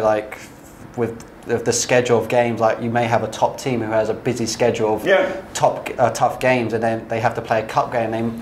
On the day itself, a team from a Division 2 or team this is the most round. Yeah, exactly. It's on the day, they could have a great day and go through. That's a good thing about cup. An underdog can win. You look at the FA. True, but you look at the FA Cup. Yeah. Chelsea got knocked out by Bradford. Yeah. You have the top. There's always team a Cinderella story, isn't there? Exactly. Always. But here we know the strengths of the teams. Don't be a nice guy, James. I'm a nice guy. It's not being a nice guy. Don't be a nice guy. When I play these, they're gonna all give me a pat on the back. No, but you can see. I mean, even if we've got players from the top teams that we players with the under 23s and with there's a squad depth as well. You can see, even if they come out, even without them, at least the round 16, even without the players from the ASCALs and from the under 23s, I think the teams that I predicted that will come into the quarterfinals will win. That's why I said I'm going to stop there because the quarterfinals will be. It's going to be another first division thing. I'm just only bluntly saying this. It's going to be a first division affair. I don't see any. Maybe JP Vaults can. They can surprise. Yeah. They can surprise. Pasargad, I doubt it. Saktaru should give Global if they're healthy. That's the way I see it. I mean. That's as far as it goes. But if you guys want to know the results, you come out and watch the games in the Rizal Stadium. There'll be good matches for sure. Yeah. I mean, like what James said, these second division teams and the teams that just joined the cup are not just going to lay on their backs. It's their big game. It's their cup final. They will play. They will play. For sure, they'll give it up. Maybe in the first half, most of the games they'll be close. Yeah. Except for Kaya Bryce Star. Depends what time of the day the games are, does it say, doesn't it? True. Why? I mean, we had a couple of 140. Yeah, that was hard. And playing at 140, 145. 145. Your feet That's are like on suicide. fire. Yeah, dude, that's like suicide. I call it an ungodly hour. Yeah. I think they might change that because there's less games. Yeah. I hope so. Ungodly hour. So for sure. It's ridiculous. It's an experience, but it's not one I'd like to do again. Huh? SPF 100. Oh yeah, 100%. With this pasty skin, you need it. All right. Let's. Since nobody, you know why we don't have a phone in or tweet or Facebook questions? It's because we're not on our regular day. Okay. because I had to give it to James' young husband. Sorry, I appreciate He it. couldn't make it here, so Friday only. So I was like, let's go I Friday. really want to come and see you. Can we do Friday? It's a date. But I'm sure hopefully there'll be a lot more comments coming up. If there are, I'm going to put it on the Facebook. I have a so you guys question. will see. Does the strength of a UFL team depend on how much money the club has? There's the strength. Strength Yeah. of the UFL team depend on how much money the club has? Soccernomics. Let them answer. I have my own answer. I think to a certain extent, yeah. I think if you look at What extent? Give me a percentage. if you look at every professional league in the world, the team with the most money tends to do best. I think the fact is the team that pays the highest wages Yes. tends to come Because top you of get the the league. best players. Yeah, because you can get the best You players. can afford the I think best it is the players. team that spends most on wages tends to be Yep. the top club. Not so much. But like recruit. James said earlier also, regarding the round 16, doesn't have to be. Because like now, it's Juve is inside, Juventus. But they're not the richest team. No, the that's richest why. team is Inter AC. Inter Milan or AC Milan, one of the Milan teams, is the richest I team, think right? Inter. Yeah. In Italy. So, Well, AC Milan, I think, because they have FIFA Fair Play in Europe, but I think they're going to scrap it. But then AC Milan owner wants to buy, a new owner wants to buy them, but they can't because of FIFA Fair Play. okay. So it might be Inter who's the richest. Basically, it comes down to that. So you only have a handful of teams here that are very competitive because the ones that have the most Sorry, money. man. I'll answer the question you asked. It should do, but that's the art of it. How important, how the team, how the club, how the management, how the coach spends that money. Right. Are they wise with spending it? If they spend loads of money and the player's not worth it, True. then you should get the sack. Right. And each club have their own objectives. Fantasy football, though. You know, like us in the Green Archers, Yeah. our objective is just to stay in the first division. But we have other programs with Globe, in partnership with Globe, is to develop. Yeah. That's why our ambassador is Chiefy. Okay. So he goes around, like right now, Chiefy is again in Iloilo because there's a tournament from the congressman that he's got to check on things and he has to do things. Even if Chiefy has retired from international play, that guy is a freaking busy man. Yeah. Okay. So they're different. Kaya's got a different program. Like managers of Kaya will always tell me, "Oh, we're not the richest team. We don't have that much budget and all that shit." Okay. But obviously, we know already. Loyola Global, Ceres. Yeah. Okay, they have what it takes. I mean, that's why like when people start hating on these teams going to Singapore during the AFC, I said, why? They deserve to be there. Yeah. You shut the fuck up and you don't know what to talk about. The teams, maybe you're a fan of somebody else or Ginebra on you. Yeah. Ginebra's not in UFL. So, just understand and just support. Because like when what's the first Global, right? When they played Global, yeah, the AFC. When they played AFC Cup. When they played China, South China. Or Hong Kong team. The Hong Kong, team right. in Rizal. Yeah. Yeah. We discussed this already before. I don't know if you watched our past episode, but something went wrong with the club management. Okay, because we didn't have the players that were supposed to be playing there. I think if Global came in completely when they did the right thing, okay, and they had all the players that they needed, I think they would be in better position. Because even in the ragtag team, I call it a ragtag team anyway. I mean, they got in Matthew, Yeah. precisely just for that, and he wasn't able to play. Izu, everybody knows Izu is a damn good striker. I asked him personally, I said, what the fuck happened to you? Your papers, coach. My papers are the first ones. I gave my papers the first. Is it, yeah? Yes. Yeah. So something went wrong somewhere. They put the blame on it. Everyone's putting the blame on here and there. I just say sorry, Dan, but it's your group. It's your management group that made a mistake. Because if you know already that you're entering this next level of tournament, you don't wait for them to give you the memo. If you don't get a memo regarding when you have to submit your list of 25 or 30 players, you don't have it, you ask. You go to the federation and you ask the federation, maybe something, maybe it's stuck in the federation. Or maybe they have seen something wrong in communication. But you don't let it go like this. I'm sorry, I mean, That's the way I see it. Yeah. Okay? Fair point. It's management. It's just like what we were talking about earlier. It's the parents, it's the coach. Don't blame the kid. You cannot blame the players. You can't blame the players. I mean, sayang. But what's nice to see is that first game in Rizal, you would see all the other management, coaching staff. The football community there. The football community, the UFL were there supporting. They were representing the Philippines. Yes. It's good to see everyone watching. But like again, I'll say it. I said in that episode, I wanted to kick those 3 girls in front of me. Okay. Filipinos. Kick them, why? Yeah, they were screaming. The only one screaming for China team. They were Chinese? No, they're Filipinos. Okay. They were shouting, they were cheering every time they were scoring.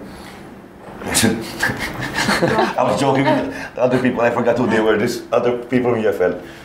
I was saying, I'm gonna kick the fucking shit out of these girls on me. You know what I'm saying? Shut up! People are just you know? They were staying there in the middle. Yeah. In the presidential box. I mean, oh my, anyway, enough of that. Who got them damn seats? And now, then everybody knows also we have the SEA Games. It's a shame though that, before we discuss what's been happening with the under 23s in Singapore, just for everybody, I think, Ange, do we have the lineup? The lineup, so the others, the viewers can see who are the players. Anyway, while we're still setting up, I just like to mention the players for the under 23s and the teams that they were from, according to alphabetical order. Ronnie Agisanda from the Green Archers, Nate Alquiros from LaSalle and Stallion FC, Arnel Amita from FEU and Mela Jeepney, Fitch Arboleda from Stallion FC, used to play for UE, Florencio Badelic, the goalkeeper, Junjun from Global, Mark Besana from UP, Paulo Bugas of FEU and Global, Jaime Cheng, I think from Australia, the son of the manager, Ian Clarino from UP and Global, Dominic Del Rosario from JP Voltas, he's on loan from Kayak. Yeah, he's from Neil Dorimon, San Beda and Menjola, Shermar Felonco, Stallion, who used to play for UST, Daniel Gadja of UP and Pachanga Diliman, Paulo Salenga of NU and Global, Francisco Santos, Despachi Santos from UP and Pachanga, Conor Takagni, San Beda and Menjola, Richard Talarok from Global, Kennedy Ozoka from Green Archers, Jingoy Valmayor from UP and Pachanga, and Ace Villanueva from UP and Pachanga, the other goalkeeper. All right. You guys watched the first game against Singapore. I watched. What do you think? We can be talking about it while we show some highlights. Then can we stop later on the goal or the free kick? You see, Singapore was nothing that special. Do you think? I didn't see them as anything special. Singapore? Yes, I think they're young. You can see that they're also young players. I don't know how many of these players. Okay, can you go back there to the goal? We were discussing this earlier downstairs, and you know, a free kick like this, I still think it's the goalkeeper's error. Go ahead. Yeah. Look, he's got to come there. He came out the wrong way. Number one, personally as a coach, I'll really be berating him. You have your defenders there. How many defenders did you have? 1, 2, 3, 5. You had 5 defenders in front of you. Okay, and only 4 opponents who are at the vicinity of the small box, the 6-yard line box. Can we go back a bit? Sorry. Can you go back again? Can we do a slow-mo? I think our starting position is a bit too deep as well. Yes. Because as the goal happens, any touch on it is a goal. We're really deep, like the ball. I think you could even push the line up near where the wall is. That way they have to travel more to get near the goal. I'd like to see where they started. If they started on the 18-yard box or where the back four actually started. Look how far the goalkeeper is from his line. If he stayed on the line, what I was saying, I think all he had to do is just one step catch, simple ball. Yeah. I hate that when I'm the coach of the team that gets a header from a flick. Yeah. It's okay. It's a cheeky goal. Well, as they say, it's a flick. It's a simple goal. But that's a chance goal. You know what I'm saying? That's a chance attempt. A flick goal header for me, it's a chance. It's a gamble. It's whatever. I'm there already. I might as well try to do something about it. Worse is if it goes in. The defense was too far. Goalkeeper was even farther. You see? As far as if you're that deep as well, you make it easier for the attackers because they don't have to do much running. Yeah.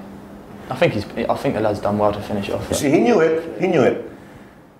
Junjun Badelek knew it. He knew it was his mistake. You see? Look.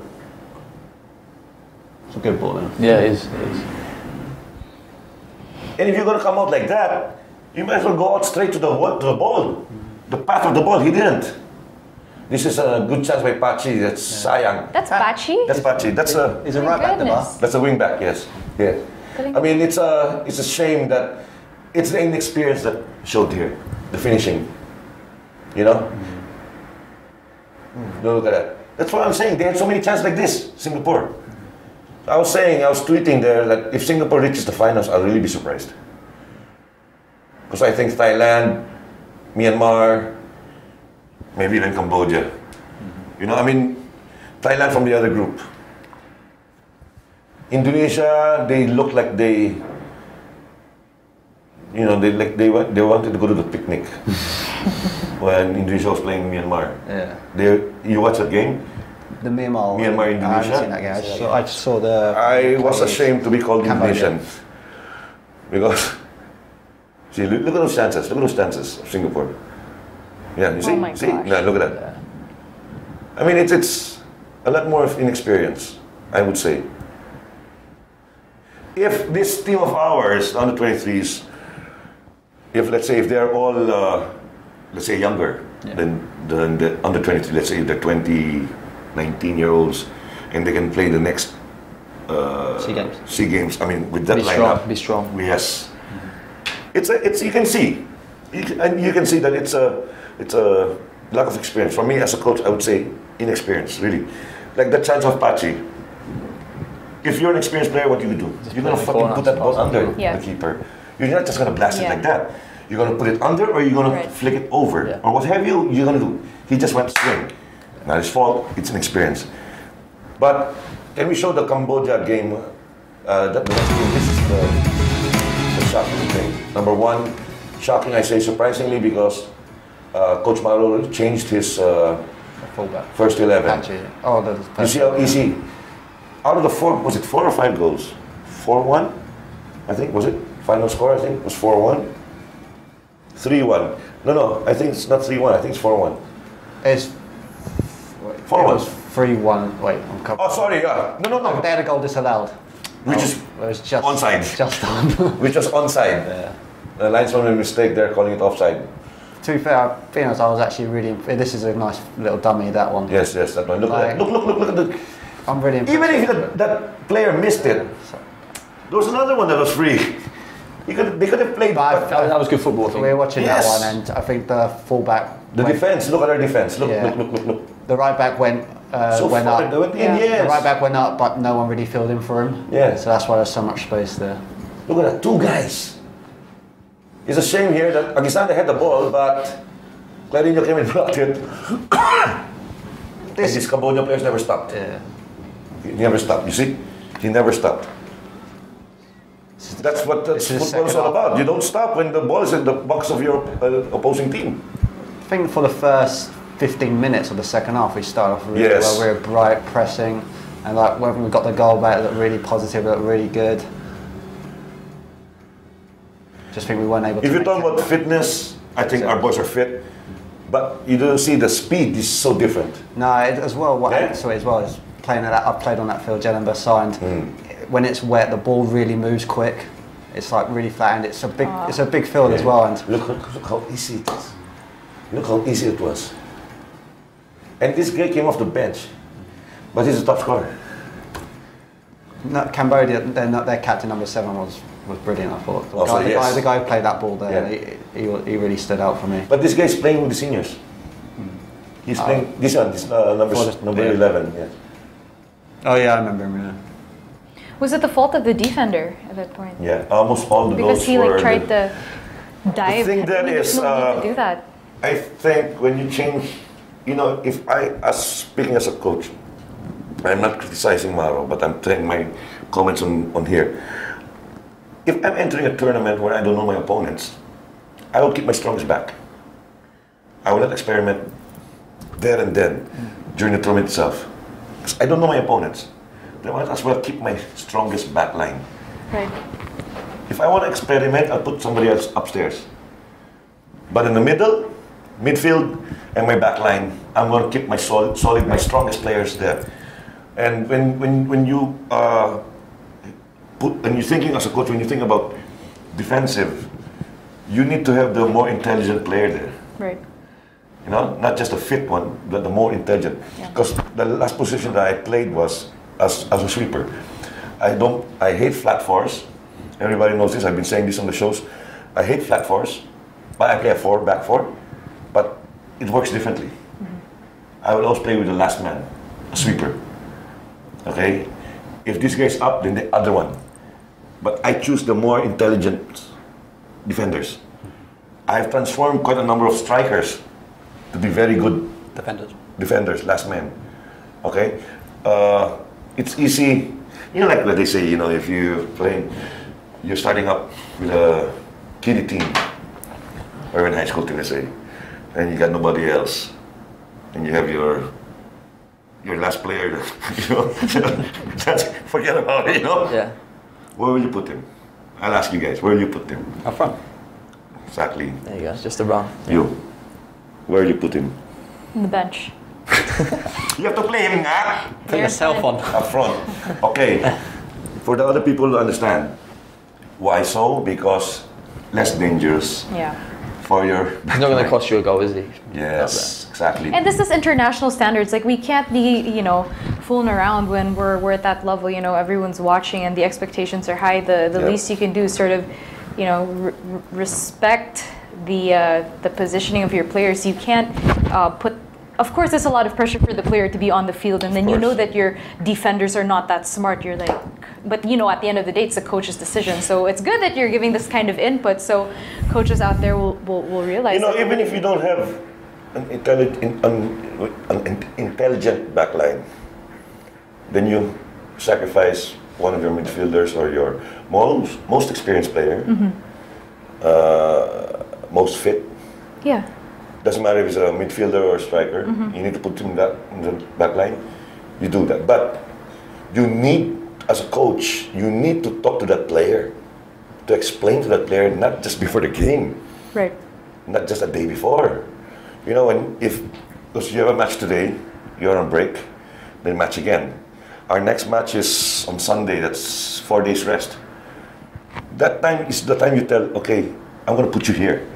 Okay, this is how you do it. This is how then you don't only talk to that player. You gotta talk to the, you know, his I say cohorts in the back line. It's a freaking syndicate unit. Yeah. You need to close it up. You know, you're the freaking vault. Yeah. You know, you don't allow anybody to come in. This is how you support yourselves. Right. But I've always been successful.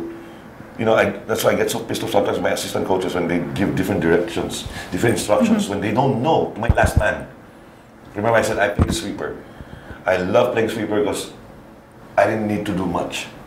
All I was using is this. You will never go through me with a through ball. I'll take that ball away. I'll take the ball away from you. So I say, you know, I give, instructions, the whole team. Then I put remember one of my finals with the girls, Anna Fromenti. Yeah. She's my sweeper. Yeah. When everybody went out, I called her. Anna, that's what you do. Free kick or whatever, you push everybody up. Look where your opponents, look where the strikers are. She's on the left side or right side.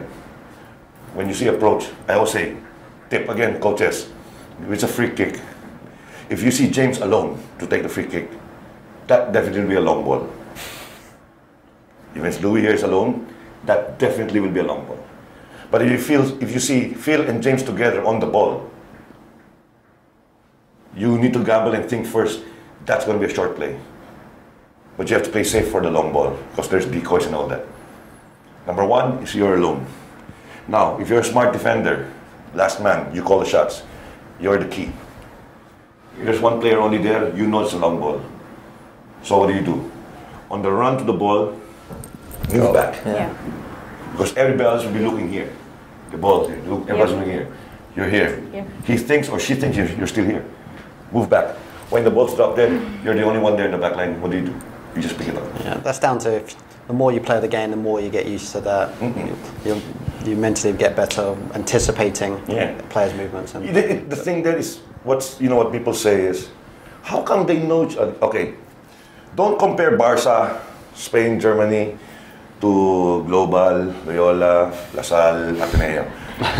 No, I'm not putting anybody down. What I'm saying is, the level in Europe, these guys, what we're talking about, the World Cup teams, the Prima Liga, the Serie A and all that, okay, these guys are getting peanuts compared to what they're earning, number one. Number two, these guys have been playing really very long time, every freaking day. They have nothing else. They don't have a desk job. They don't have a day job.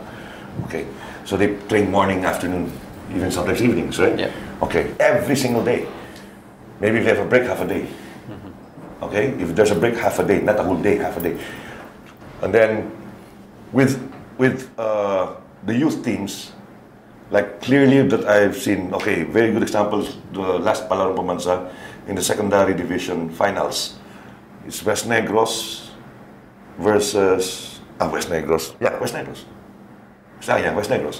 versus NCR. The NCR team is the FEU, high school boys, where Nano, Amita, Paolo Bugas came from. Very good team, young ones. The difference is, Coach John Carmona is holding the program of San Carlos. San Carlos is a small city, a few hundred kilometers away from Bacolod. Okay, they won the regionals, so they ended up representing. This is a program of Coach John Carmona when these kids were still 9 years old. They were playing together since 9. They just added 2 or 3 players from Iloilo, from the regionals, so you can pick up. That's the only time you can pick up players, those who were competing in the regional finals. FEU, good players, but they're from different provinces recruited into the FEU program, okay, Far Eastern University.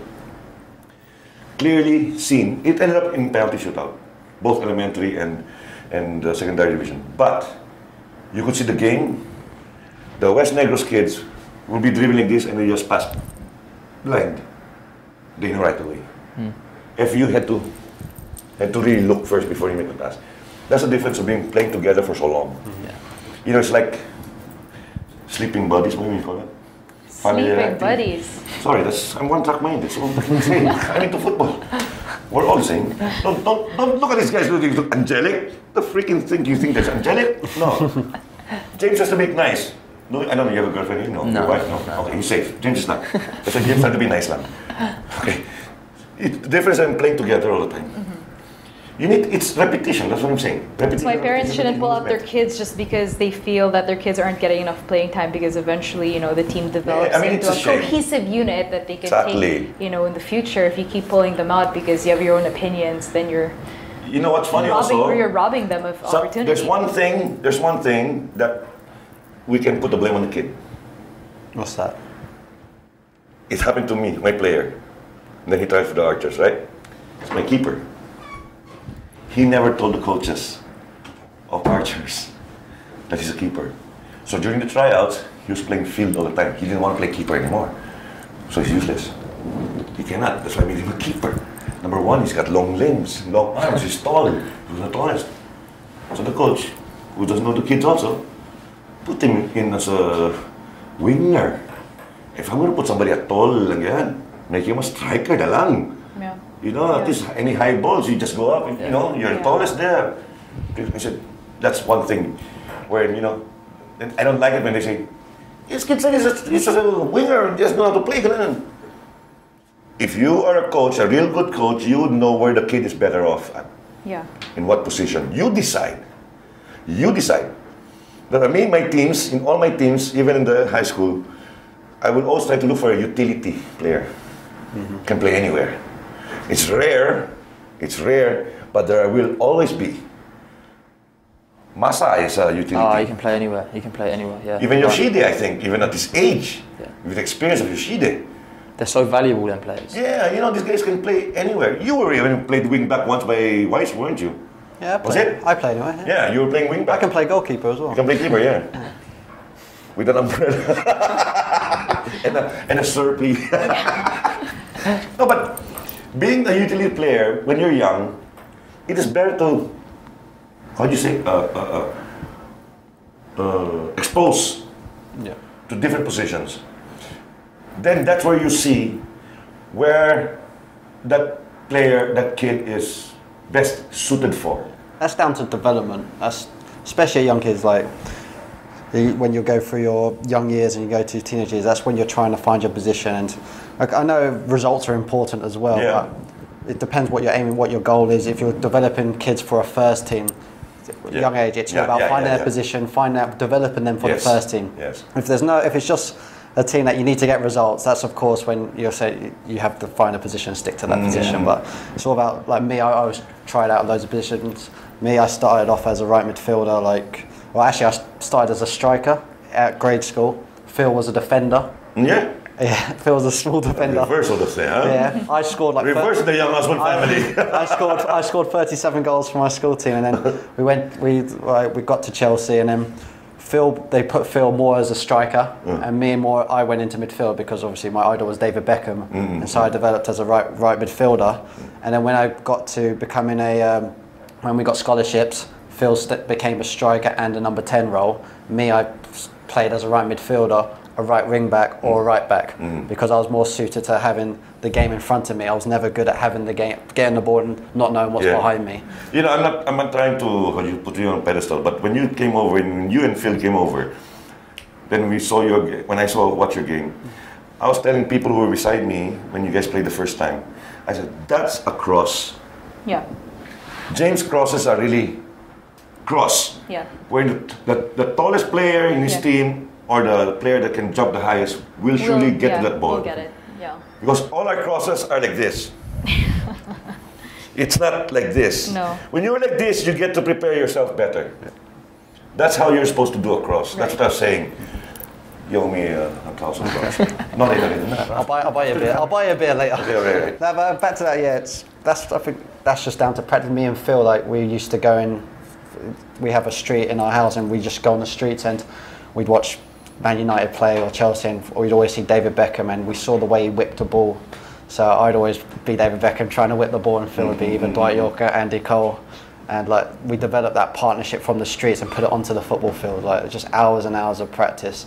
And like as I said, it's just down to seeing like exposure, like what you see on TV, what you learn, and visual learning. Practice it. What about you, Louis? You've always been a striker or midfielder? What?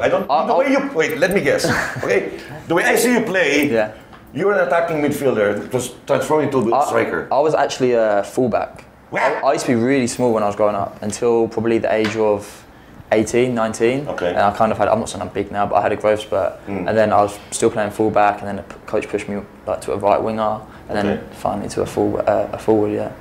But the way I see you play, you look like a attacking midfielder. Yeah. I mean, I like to run at players, kind of thing. Nowadays, I can't defend to save my life, but yeah, I like to run at players. Even Phil's game has changed now. He's dropping more. Not like before when you get started. He's really up front. He's going to be like, that's me. I see Phil more as like that Wayne Rooney type of player. Like he's more of a player who can play top when you need him to. But if you've already got a striker who can score goals, Phil's good in getting in that hole between the defence and midfield, and where no one can pick him up, because he'll see things that no one else can see. He'll get the ball turn on the half turn, use his body, or find the passes. The free defenders don't like following him into that space. That's why, like I say, what I tell the kids all the time. Number one, why Phil is a real striker, a centre forward, if you may, is because he's got a terrific first touch. I always tell the kids, you don't know first touch, you don't have anything. Because obviously, when you don't have the first touch, the ball's going to be so far away from you. You lose possession. That's it. That's why I'm very strict in training. I say first touch. No matter what. Even when you redirect the ball, I don't even teach them to stop the ball. Just caress. All the direction. When I used to play, when I started in elementary up to even high school, even up to college, I think during my time, just a few years back. Don't look at me like that. I'm just gonna drink my coffee. We were even taught how to stop first. Then I noticed when when did football evolve when the orange clockwork started, right? The Dutch. it continuous motion. So it's redirection. Yeah. Then after attending a number of FIFA and AFC coaching courses, that's what they were trying to change the game, to make the game livelier and faster. So it's always redirection, no more stoppage. No more, unless of course, obviously if you're a defender, ball miss out, you stop like that. So you just to redirect when you're alone. If you stop it right on your foot, I think it's easy to defend. Yeah. I mean, if you've got a defender coming this way, you're going to have your touch that way. Yeah. If you have it straight in front of you, you can just come in and nick the ball. Yeah, you can just continue. It's to pick up the game. Because like I've been saying before, FIFA has a study group committee, a technical committee. They do is every World Cup, they study. Yeah. They study what is happening. The rule changes come from these committees. And they are mostly head coaches of different countries. Maybe club systems also. But they're head coaches. Okay, they can see what's happened. The change of the offside rules before this went changed, then came back again to the old rule. They tried out the 3 referees. No, 2 referees. 2 behind the goal. Yeah, then whatever. This is the committee that studies this. So they're the ones who look at, what has to be changed. If it has something to do with the play of the game, the movement of the game, then they discuss that with the group of coaches, instructors, FIFA. Of course, they'll go down to the UEFA, go down to AFC and everything, CONCACAF, whatever. Then that's when they go out, the coaches, the trainers, the FIFA trainers, to go out to the different countries and push this. That's why there's before the Coke Go for Goal. You remember the Coke Go for Goal? Yes. I'm sorry to say, but my team won the most, no? Under 16 nationals, Coke Go for no, was it LaSalle? No, LaSalle. Anyway, that's how they do. That's how football evolves. I don't see any other sport doing it. Maybe volleyball with the Japanese. They change the balls so they know it's all the same type of balls and all that. It's only football that we have so many different types of balls. They're using Mikasa in Singapore. Mikasa. They're using Mikasa. The one they use in the Singapore, Yeah, in the it's SEA Games. Mikasa, yes. Yeah, I know that one, yeah. Because they're being left behind already by Nike, Adidas. I used to use Mikasa, you get hit in the face or you get hit in the chest or you tie with the Mikasa, you'll see a mark. And Or the Pentagon. It's like for the girls when they trap, Yeah, so now it's Mikasa. Everybody's trying to make changes now. And Adidas now is coming out with new shoes also because they have been behind, at least here in the Philippines, behind by Nike and Mizuno or Head. So Adidas coming out with all these new things. So it's a good thing for all of us in general for the sport of football because you get all stuff. But what I just don't like is, number one, going back to parents again, is buying all these very expensive shoes, but your kid is just a startup. 20,000 shoes for what? Come on. You're still growing, that. I will never get my kids those expensive shoes unless it's given to me, of course. They ask me, Coach, you want this size? I'll get the size of my sons. I'll give it to my sons, not for me. I'm a coach. What the hell do I need 2 shoes for? Although I also have 2 pairs in my car, in the truck, all the time, anytime that I need to use it. But the evolvement of the sport is what we're talking about. General, everything's picking up. Yes. It's just so, here in the Philippines, not as fast as I would want it.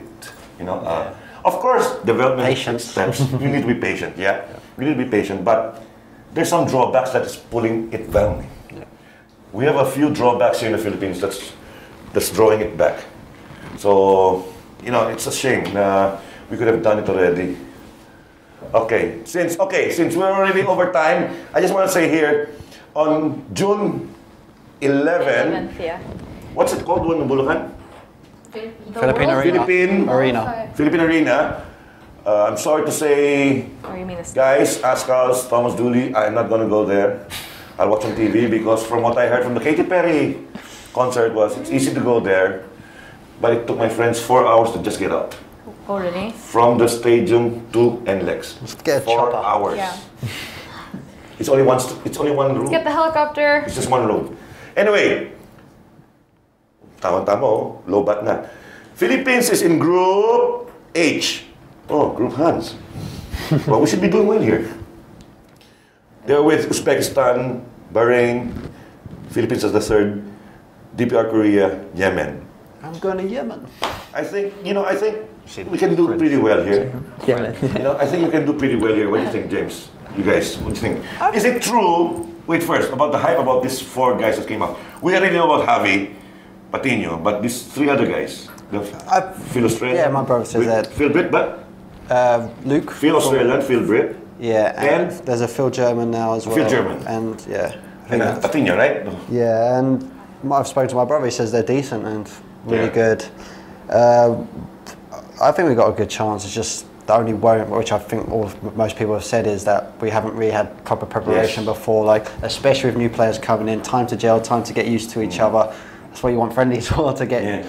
And it's kind of worrying that we're going into the Bahrain game without having seen the new guys in the game. But for me, it's like, I think we really got to keep the game close and use the Bahrain. We're probably going to have to use the Bahrain game as a way to gel together and really take it to Yemen in the next game. In your assessment, who do you think would be the toughest here in this group and the weakest? The weakest on... It's Uzbekistan, Bahrain... Uzbekistan, Korea, I think, would be Yemen. strong, and also Korea. I think they'll be the 2 toughest, and I think Yemen will be the ones who I think... Lately, Uzbekistan main team has been doing pretty well in the international matches. They played their under-23s a few years ago, and they were decent. They're very decent, very right? Fast. And they have, I think, some players that are playing abroad in Europe, right? Yeah, that's it. But well, we have the quality of players. I think we have the Filipino spirit, and I look at this as like a fresh start, like this year, World Cup qualifiers, new kit, new stadium, and new players. So it's exciting. It's a lot, but we have to really deliver on the field. Yeah, I just hope our boys would. I know they would think that all their heart and focus will be on that game against Bahrain. This is the first time most of them have never played. Even our field foreigners have never played in a World Cup qualifying. Yeah. No? Yeah. At this bunch of things? That's why it's more difficult as well, because it's a new structure. Yeah. This World Cup qualifiers, before it was just one game, then you're to the next round. Yeah. This one's a group, because we've got the game, and then you play home and away as well. So it's a long qualifier. It's a long qualifier that was going to go on till next year. So 8 games. 8 games. Before you go into the next, even think about going to the next round. But you got to take each game one at a time. Yeah. So Bahrain and Yemen. And well, folks, we've been running over time because Amanda's fault. She talks too much. Before anything else, thank you, Louis and James, for coming back again, James. And then 3rd time, hopefully, again. Mans, the Sparta girl herself, you need a place to play short-sided games. She's got the area there along Pioneer, Sparta. You see this one, I don't know who's this model, one beautiful, sexy model, a big, the tarpaulin thing. Oh, who's that? Shit, Hollywood! Okay, change. The screen there, that's the field. You see there, yeah, see? Now Sparta will sponsor my show. I know, I was wondering why there was the... Yeah, we can put on hands on there, nice ones in there. Besides Coach Hans, there is a free consultant for Miss Amanda Fernandez. Yes. First day pa lang, I already gave her tips, advice, and what to do to make it better. But we'll have more areas like that. Hopefully, people start following Amanda here. It's just her own initiative herself. She had to put her face in front of her dad and the whole committee or board of directors, and try and defend it. And she was able to do this. If Amanda can do this, anybody else can do. We need more people like this. And Amanda's not going to stop here because I know she's going to put up more fields. No, we train. I want to touch on that. We train there once a week, and it's a really good facility. Really good. Most of the places around, you don't have showers and stuff after. Yeah. It's really good. And it's not even finished yet. Wait till everything's done. Yeah. Wait for my futsal. Yeah. Wait when everything's done. So, folks, thank you again for coming to our guests. Jing, I hope you look like this all the time, but sorry. Grow your hair in Siargao. Sometimes. Look at him. Yeah, he's using the shirt. Very good. Okay, I forgive you. I forgive you for leaving me alone here. But joking aside, come back soon. Amanda, thank you very much. Amanda actually started her career with this production, right? With NMF TV, and look at where she is now. Why me? Why don't you want to get me to have my own show? I have to be pretty. Do I have to put makeup on? They're scared. They're scared. Amanda doesn't curse like me, so it's okay. She's safe. Anyway, folks, thank you. See you again next time. By the way, for those who are watching, the first Women's Football Invitational that's supposed to be done in July 11 to 19 has been moved officially to next summer for other reasons for that. So we'll still keep you in touch. Definitely we'll still continue with the Women's Invitational. That will be participated by 12 local FAs around the country. All right, see you guys. Thank you again. The views and opinions expressed on any program are those of the persons appearing on the program and do not necessarily reflect the views and opinions of the New Media Factory. Some programs on this network might include strong images and language and may not be suitable for all audiences. Viewer discretion is advised.